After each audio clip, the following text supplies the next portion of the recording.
it's Albano and Zain Bando back with you for one more short this week. Obviously, we have a very big boxing match this coming weekend.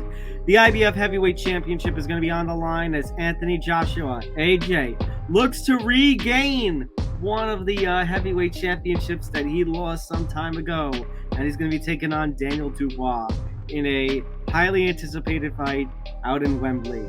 And the winner of this fight, obviously the vacant IBF heavyweight title on the line, it was the IBF champion was Alexander Usyk, who beat Joshua years ago and then ended up dethroning Tyson Fury earlier this year to become the undisputed champion. And because this boxing getting in its own way, of course that undisputed title reign does not last long. So now we have this fight. No, it doesn't. No, it doesn't last long, and I feel like with really no MMA this week, and I'm sure you'd agree with me. I'm sure you'd agree with me to some extent. This fight kind of snuck up on us, didn't it? Yeah, well, I think it's a fantastic opportunity for boxing. I do too, and you get one of the UK's biggest stars against the guy in Dubois that I don't think a lot of the casual fans really know about. So I guess to break this fight down, and I'm sure you probably agree, you're getting a guy in Anthony Joshua who's a power puncher that likes to stay on the outside and look for wins early and often, versus a guy in Dubois that's going to have to make it ugly and get it into round 7, 8, 9, and 10 to really see if he has a chance. Do you think that that's a pretty good descriptor of what we might see on Saturday afternoon? I can't add anything better. You perfectly have painted the picture for what this fight is. So I guess with that being said, what is your official prediction as we are a couple of days out? What do you think? I know Anthony Joshua struggled a bit when it came to some of the guys like even Andy Ruiz Jr. and then of course to Usyk. That being said, I mean you have to keep something in mind, Zan. This was not supposed to be Daniel Dubois' opportunity. He ended up facing Filip Hrgović not long after Usyk was going to be stripped. And Daniel Dubois pulled off a huge surprise, finished Hrgović, and now Hrgović is basically dropped down. And I think the last time we checked, right before we started recording, he's ranked number 9 in the IBF heavyweight rankings, which is quite a downfall for him. So that being said, I know Joshua has had his struggles, but I think he's able to outlast Dubois. I think Dubois might be a little too tough for a finish. And Joshua, we haven't really seen the finishes outside of his win over Francis Ngannou, at least over the last few years. You know, he's had finishes here and there, but nothing on a consistent basis like he was when he was on the rise. I'm going to go with Anthony Joshua. Clear cut, unanimous decision. He regains the IBF Heavyweight Championship, and knock on wood, but this is the IBF, and no disrespect to the IBF because they follow the rules and such, but it is also still boxing getting in its own way. You know, I'll say what I told you before we started recording, Zan. If Sheik has his way, Anthony Joshua would be next in line for the winner of Fury Usyk 2 to remake the undisputed heavyweight championship. But given what the IBF is, they're probably going to make another mandatory challenger for Joshua to face before that can happen. Yeah, I think the latter is more than likely true than the former. And with that being said, I'm picking Anthony Joshua as well, but I'm going to go a little bit bolder than you. I think he knocks out Daniel Dubois in 8. I think it's an absolute slugfest, and I think Dubois gets caught coming in with a left uppercut and is knocked out stiff. That's what Wow, you're even going with the specific punch. I like that. Mm-hmm. It's going to be a left uppercut in the mid to right corner of the ring, and he might even go through the ropes if he hits him hard enough. Oof. Well, that would require the 20 count. Yeah. Which would be, well, he may not go through the ropes, but in any event, I think he is going to knock him out with an uppercut as Dubois is coming in, which is what Dubois is going to do the entire fight, and Joshua's going to be sick of it, push him and then knock him out. That's what I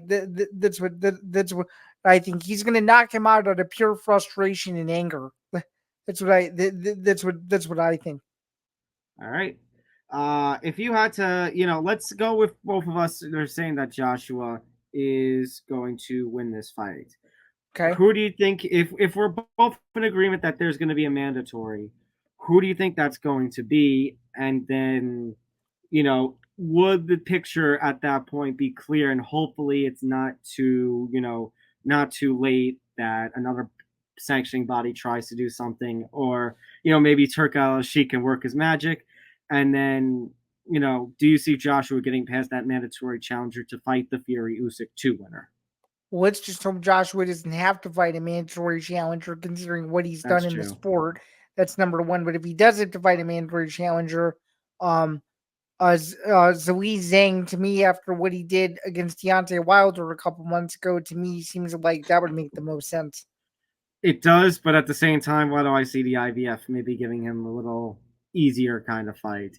But Because but at that point, it's like, why not just have him go for the undisputed title?